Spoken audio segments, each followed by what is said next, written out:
Size sakin şehir öyküleri anlatacağız. Sakin kentlerin öykülerini. Size 5000 yıllık geçmişi olan Foça'yı anlatacağız. Sakin şehir ünvanı almış, bu ünvanı sonuna kadar hak etmiş Fok diyarı bir Ege kasabasını. Deniz, balık ve toprak. Bunları kaldırdığınızda geriye bir şey kalmaz. Dolayısıyla biz Foça'dan ayrıldığımızda bunları özlüyoruz. Aslında buradaki hayatları görmeye geliyor. Yani Foça'da nasıl yaşıyor insanlar? Nasıl bir şey var? Valla Foça'da aslında zaman geçirmek benim için her anı zevkli bir şey. İnsanlar Foça'da dışarıya çıktığı zaman insanlarla kucaklaşıp, onlarla oturup dertlerini, sıkıntılarını, eski örf adetlerini... Yani biz Foça'mızda niye arıyoruz biliyor musun? Benim çocukluğumu arıyorum ben. Evet, sakin olmasından dolayı seviyorum zaten. Yoksa benim ne işim var Foça'da? Sakin olmasa giderim başka yerde ev alırım. Giderim yani, fark etmiyor yer benim için. Ama Foça'yı seviyorum. Foça çok güzel bir yer. Fokaya kelime olarak foklardan geliyor. Yunanca'da foka, fok anlamına geliyor. Fokaya ise foklar ülkesi anlamına geliyor. Antik çağlardaki yazarlar Foça'da bütün sahillerde, deniz kenarlarında, yerleşim alanlarında yüzlerce, binlerce fokların olduğundan bahseder. Deniz, balık, tarih ve muhteşem insan öyküleri. Öyle bir sakin şehir ki burası, gerçekten Ciddaslov ünvanını hak ediyor. İnanılmaz efsaneleri var. Her şeyden önce sırf onları dinlemek için bile, şanslıysanız sirenlerin fısıltılarını duyma ihtimali için bile Foça'ya gelmelisiniz. Herhalde benim gibiler daha iyi anlatır Foça'yı. Nedeni de şu, çünkü biz seçerek geldik. Ben 25 yıldır burada yaklaşık yaşıyorum. Tabii ki doğanların, burada büyüyenler de Foça'nın kıymetini bilmiyor anlamı çıkmasın buradan, ama bizler biraz daha sanki kıymetini biliyoruz. Çünkü bizim kucağımızda böyle bir farkına varmadan, değerini bilmeden sahip olduğumuz bir şey değil bu. Bile isteye, hatta bunun için savaş vererek, hatta bunun için bedeller ödeyerek biz buraya geldik. Bence dünyanın, bırakın Türkiye'nin, en istisna yerlerinden biridir. Zaten burasının biliyorsunuz özel çevre koruma bölgesi 19 tane 19 taneden bir tane özel çevre koruma bölgesi. Foça yine yaşanılası bir yer. Özellikle diğer sahil kasabaları dikkate alındığında, Çeşme, Bodrum, Kuşadası, Marmaris buralar dikkate alındığında Foça halen bakir bir kent. Yani bunu bir ölçüde şeye de borçlu. Her iki yanında askeri birliklerin olmasına da borçlu. Yani çünkü biliyorsunuz bu rant tutkusu öyle orman, bağ, bahçe, tarla falan dinlemiyor. Yani tarım alanı falan dinlemiyor. O anlamda Foça merkezde her iki yanında birer askeri birliğin oluşu bunu büyük ölçüde engelledi.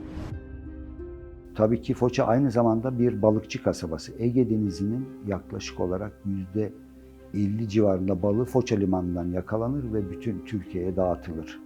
İstanbul'a, Ankara'ya, İzmir'e, Manisa'ya, daha Foça'ya balık inmeden o şehirlere gider. Böyle bir özelliği var. Foça aynı zamanda doğal koruma alanları olduğu için denizi de oldukça temiz. Halkı çok bilinçli, çünkü buraya 1950'li yıllarda turizm gelmeye başlamış. Turizmin öncü kentlerinden bir tanesi. Burada çok nostaljik hikayelerimiz var. Özellikle o sinema dönemi 1980'li yıllarda Foça'mız çok bakirdi, daha bakirdi. Burada biraz mutlaka çekmişsinizdir. Eski tuz deposu olan bina şu anda 3 katlı. Orası harabeydi, yıkıktı. Biz onun için film çekmiştik. Kavga dövüş sahneleri çekilmişti. Foça'nın kendi yerel insanı çok cana yakın, konuşkan, misafirperver, örf adetlerine sahip çıkan, ama yavaş yavaş tabii bu örf adetler de ortadan kalkmaya başladı. Çünkü neden? Foça aşırı bir göç alıyor. Göç aldıkça da Foça'nın sıkıntıları, dertleri de çoğalıyor. Alan daralıyor, fazla göç. Foça'da tabii alanı daraltıyor. Her sektörden insanların geldiği artık böyle yani mevcut olan elimizdekiler de yetmemeye başladı. Ne oldu mesela? Foça'yı ne kadar doğal olarak korusak da iç taraflarda yavaş yavaş yapılanma başladı bu göç aldıkça. Tabii bu da bizi rahatsız ediyor biraz. Bu yapılanmaya karşı çünkü Foça dokusunu bundan 20-25-30 sene önce çok güzel korudu. Fakat bu göçler Foça'nın dokusunu da bozmaya başladı. Yapılanma başladıkça çiftçilik de azalmaya başladı. Hep alanlarımız ekeceğimiz, biçeceğimiz ekenekler artık yapıya dönmeye başladı. Bu bizi de rahatsız ediyor biraz. Foça'nın sadeliğini seviyorum, rahat olmasını seviyorum. İnsan ilişkilerinde samimiyeti seviyorum. Yani samimiyet derken çıktığınızda birçok insanla merhabalaşmak çok güzel bir şey. Bir kıyıda yürüdüğünüzde o sakinlik, denizin kokusu şeyi çok güzel. Ciddi üretim var. Zeytin, işte Foça karası gibi bir üzümü varmış ki geçmişte o da örtük kalan şeylerden. Yani daha doğrusu üretimi durmuş mübadeleyle birlikte. İşte onun bir şeyi var tabii, öyküsü var. Ama kendine has ürünleri var. Bunları fark ettiğiniz zaman heyecanlanıyorsunuz. Özellikle Çittaslov çalışması sırasında, Sakin Şehir çalışması sırasında kaynaklarda buna rastladığımda, bunlara ilişkin verilere rastladığımda çok heyecanlandım. Birçok ürün, geçmişte üretilen birçok ürün aslında şu anda yok. Ama bir zamanlar varmış bu. Ve diyorsunuz ki niye olmasın tekrar? Yani bu aslında Foça'nın bir değeri. Neden olmasın? Neden tekrar ortaya çıkmasın? Usta denizci Fokayalıların kurduğu Foça'da bizi en çok koruma altına alınmış taş evler büyüledi. Eski Foça ve yeni Foça arasındaki o sahil şeridi büyüledi. Ama hepsinden çok bizi mitolojik öykülerle harmanlanmış Foça insanının sohbeti mutlu etti. Gittiğinizde muhakkak Karataş efsanesini anlatmalarını isteyin. Mesela Çittaslov'un başkenti Orvieto'ya gittik mesela. Öyle kıyaslayabilirim Foça'yı. Yani neredeyse hani onların kulağına gitmez umarım. Bizimki oradan bile daha iyi. Ama şu var tabii bizim böyle bir riskimiz var. Böyle bir kötüye gitme riski var. Bu anlamda Çittaslov burası için çok önemli. İşte mesela ne riski var? 50.000'i geçmemesi lazım bir Çittaslov'un. Yani toplam nüfusun 50.000'i geçmemesi lazım. Böyle bir risk var mesela. Dolayısıyla yapılaşma riski var. Dolayısıyla çarpık yapılaşma riski var. Bu sadece tabii burada değil. Tüm Türkiye'de böyle riskler var. İşte rant ekonomisi dediğim gibi zaten Çittaslov'un felsefesi de tam da bunu durdurmaya çalışan, bu tüketim toplumuna karşı bir çığlık, bir söz, bir duruş olan bir felsefeye sahip Çittaslov tabii ki bu yapılaşmaya da karşı bir söz söylüyor. Bu anlamda bizim bu işte çok sahiplenmemiz lazım burası için. Zannedildiği gibi de işte hani böyle kendiliğinden bir yeri Çittaslov diye ilan ettiğinizde orası kendi kendini koruyamıyor maalesef. Bunun için uğraş vermek lazım. Hep uğraş vermek lazım. Çittaslov olmasa da uğraş vermek lazım ama sonuçta sizin önünüzde hazırda bir kriterler silsilesi var. Çok ciddi bir dayanışma var. Bunun sayesinde burayı kurtarmaya veya korumaya diyeyim devam etmek çok daha mümkün. Yani sakin şehir nedir diye düşünmeye başladığınızda aslında Foça'nın nasıl devam etmesi gerektiğini, neleri koruması gerektiğini de buluyorsunuz. Ne bu? Kimliğini koruyacak. Kimliğini korurken ne? Doğasını koruyacak, insanını koruyacak, tarihini öğrenecek, öğretecek, bunu aktaracak. İkili bir şeyi var Foça'nın. Tarım ve turizm, ikili bir ekonomik yapısı var.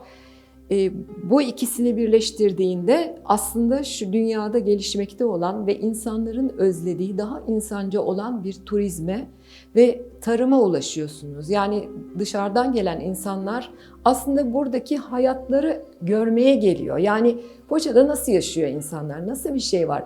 Değişik bir yer görmek istiyor. Yoksa Şimdiye kadar her şey dahil şeylerde zaten bir yere kapanıyorlar. Şehri tanımadan gidiyorlar. Özendirdiğimiz bir şey kriterlerden arasında da sayılabilir. Çünkü yerel üretim, yerel zanaatları geliştirmeniz gerekiyor. Yani bu çok güzel oluyor. Mesela Foça'da kuruldu kooperatif, yer aldılar. Ben ziyaret etmemiştim. İşte 2 ay önce falan gittiğimde hakikaten gözlerime inanamadım. Yani giysiden her şey vardı. Ahşap oyma, sanat eserleri inanılmaz güzeldi. Bu mesela çok net bir iyiye doğru bir değişim bence. Gerçekten yaşanacak bir yer Foça. Bu harika kentin öykülerini dinlerken, harika doğasını ve tarihini keşfederken, bu ülkede yaşadığımız için ve böylesi mükemmel kentlere sahip olduğumuz için bir kez daha kendimizi şanslı hissettik. Sabahleyin kalktığınız zaman bir kere eğer hava çok uygunsa evinizde durmak canınız istemez.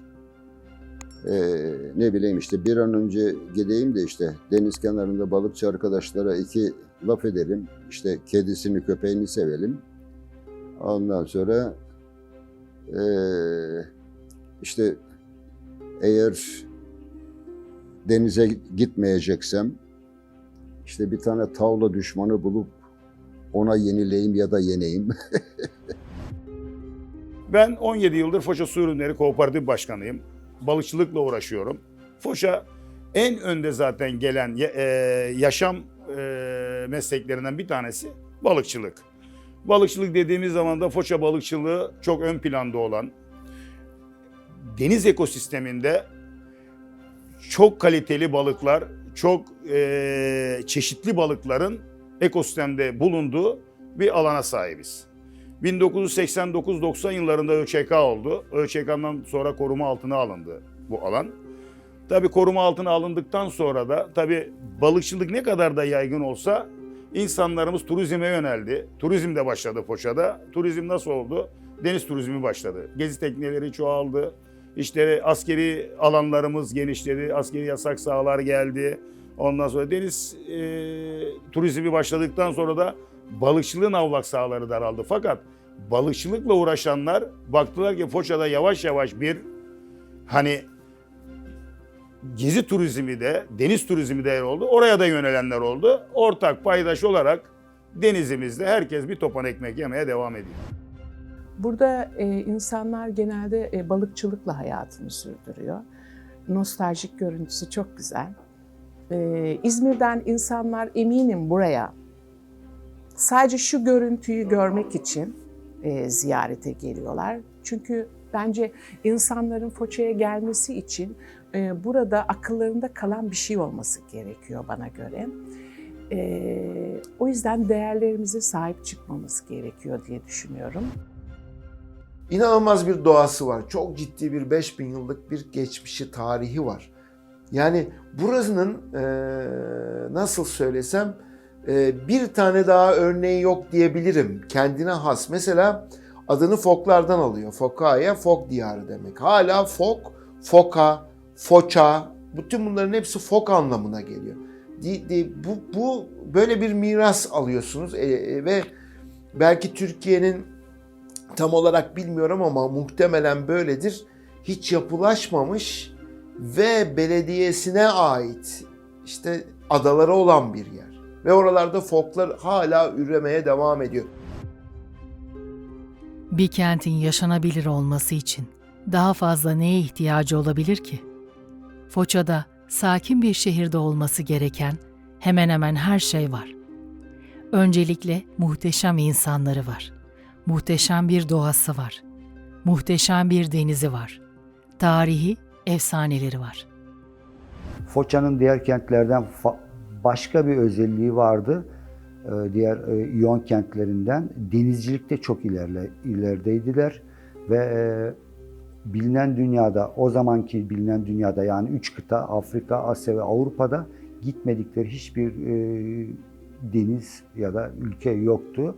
Foçalılar kültürün taşıyıcıları oldular. Kültür, sanat ve bilimi aslında Avrupa'ya taşıyan, özellikle İonya'da gelişen kültür, sanat, bilimi Avrupa'ya taşıdılar. Avrupa'ya zeytini, üzümü, şarabı heykeli birçok şeyi, felsefeyi taşıdılar. Ve bugün bildiğimiz Batı medeniyetinin aslında kurucuları Fokayyalılardır. Geçmişte Fokayyalılar zeytinyağı ile birlikte Foça karası üzümünü Akdeniz'de işte pentakonterlerle taşıyıp Avrupa'ya tanıtmışlar. Şu anda birçok yerde, adalarda, Yunan adalarında ve kurdukları kolonilerde belki birçok üzümün kaynağı atası bu Foça karası üzümü, ama burada artık çok küçük bir üretim kalmış. Mesela bir tanesi o Gediz Ağzı'nın belli bir bölgesi dünya kuş alanları diye geçiyor. Oraya hiçbir yapılaşma yapamıyorsunuz. Dünyaca korunan, o Ramsar Sözleşmesi'yle korunan bir alan var. Başka bir yandan geçiyorsunuz Ilıpınar'ına, işte yeraltı su kaynaklarına, artı işte ormanlarına, işte ne bileyim ben, Foça karası diye bir buraya ait bir endemik bir üzüm türü var. Zamanında burada çok önemli boyutlarda şarap yapılır. Ve buradan ihraç edilirmiş. Şu an bizler tekrardan bunlara başladık. Örneğin bir zeytini var. Örneğin çok ciddi, çok kendine ait, hoş ve de bütün değerleri de hani şu anki iyi değerler neyse kriterlerini tutturan bir zeytinyağımız var. Asla Foça'nın yapısını bozacak ne bir kişiye, ne bir kuruma, ne bir şirkete izin vermeyeceğimizi Foçalı olarak söyleyebilirim, halkımız olarak söyleyebilirim. Biz değerlerimize sahip çıkmak zorundayız. Zaten elimizde çok az kaldı. Lütfen onlara sahip çıkalım. Foça çok güzel bir yer. Betonlaşmamış, çok güzel sakin şehir unvanını alacak, o kriterlere uygun bir yer. Herkesin Foça'ya gelip görmesi lazım. Yöneticilerin de bu memlekete sahip çıkması lazım. Umarız Foça karası üzümü tekrar o eski değerine kavuşur ve Foça'ya ait tüm değerler korunur. Çünkü burası gerçekten çok güzel bir kasaba. Özellikle mitolojisine bayıldık. Fokayyalılar, Siren Kayalıkları, Karataş Efsanesi ve Foça karası ile ilgili belgeseller yapmak için tekrar gideceğiz Foça'ya. Odysseus ve Sirenlerin hikayesinin Foça'da geçtiğini söylerler. Meşhur Siren kayalıklarımız var. Çok volkanik bir yapı ve heykel gibi kayalıklar. Aynı zamanda bunlar foklara yuvalık yapıyorlar. Birçok kuş orada barınıyor. Troya Savaşı'nın meşhur kahramanı Odysseus memleketine dönmek için kestirme bir yol arıyor. Tabii yolunu şaşırıyor. Burada Foça'da geçmek zorunda kalıyor. Siren kayalıklarında da çok güzel yaratıklar var. Sesleri özellikle gemicileri büyülüyor. Bunlar insan yüzlü, kuş kanatlı mitolojik yaratıklar. İşte güzel şarkılar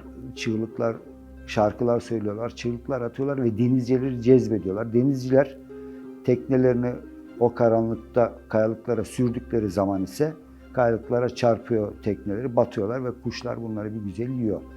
Odysseus'un bir şeyi var, büyücüsü var, kahini var. Kahin diyor ki oradan sakın ola geçme diyor, yoksa diyor hepiniz ölürsünüz diyor. Dolayısıyla Odysseus da yapıyor, kulaklarına bal mumu tıkatıyor tayfanın.